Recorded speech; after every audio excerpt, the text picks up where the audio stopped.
There's a 1% versus the 99%.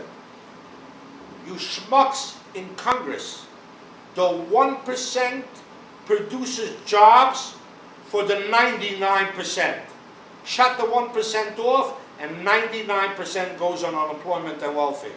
How many adding machines do you have to figure that out on? You like Christie on the Republican? No. Christie is not a guy who should be president. He's lucky that he made it as governor. And if he wants, again, if his agenda is because they stuck a mic in his face and some reporter asked him what he thinks about Trump's, and he said he likes Trump's but he disagrees with him, well, Mr. Chris Christie, knowing you, you're most probably going to build a bridge to Mexico, but nobody is going to be able to get through because it's going to be blocked. So, Chris, thanks for letting me know what you think of Donald Trump. I can't say what I think about you. Okay, Marco Rubio.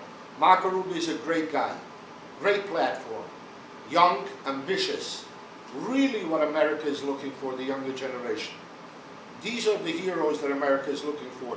These are the type of people that the Republicans have forgotten, and the conservatives have forgotten, left back there, always criticized by the old-timers and the machine in the Senate, the ones by John McCain and others who should already end up in a nursing home doing senior pamper commercials. These are the guys we have been looking for. Jeb Bush. Oh. On Jeb Bush, how does that line go? Push, push in the bush? But it doesn't say Bush, Bush, and another Bush. It doesn't say that. So I think we had enough from the Bush family. And since he doesn't want to use the word Bush, I sent him a logo where it's a bottle of scotch, Jeb. To use that logo, it doesn't have the Bush name on it. Hillary Clinton. What do you think about her running for president? Well, the only reason she stayed married to Bill Clinton at a time when Bill Clinton said, I never had it with that woman, or I never had it with Paula and all the others, was because she had already intentions of running for president at that time. And she needed somebody to stand by her. But she is not going to be the candidate. God forbid if she is. And running out that simple, the first woman president, I'll let Bruce Jenner run. Bernie Sanders. People are tired of these old bags. They're literally tired of them. They sound like instant replays, and they always, bottom line, always play into this political correctness, where some are afraid, like the previous candidate who ran against Obama, Mitt Romney. On every issue that he asked him, he was on the fence. His campaign most probably told him, don't attack. Don't attack here, don't attack there, don't take a position here, don't take a position there. So what and is when it? it ended up, 4 or 5 million Republicans stayed home, didn't vote.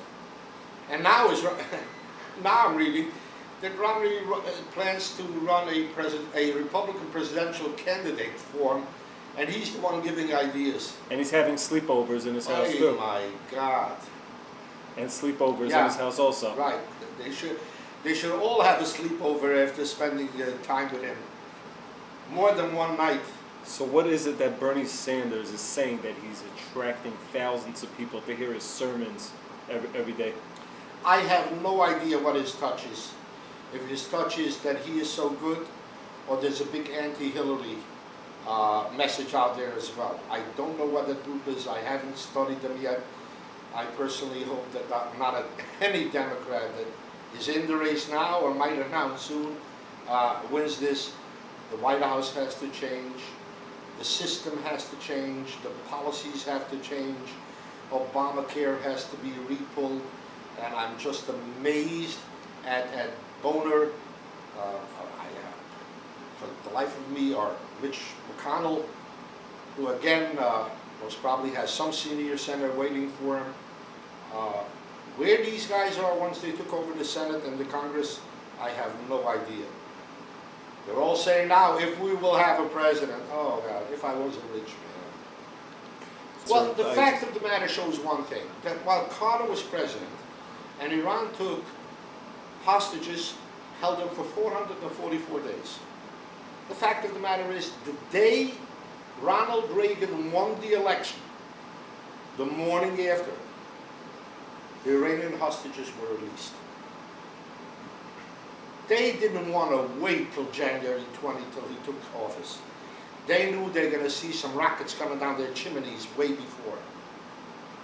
ISIS can play with Obama, but we have enough Delta Force people, specialists, generals, and some really good people out there who know how to fight some terrorists and take them out.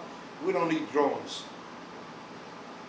A good president, a president with leadership, and a good intelligence group next to him will take ISIS out. Sure, ISIS is the top issue, security is the top issue, crime is an issue.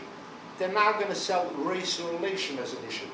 And I can tell you, race relation will be solved, Mr. Obama, the minute you take Air Force One out of Washington.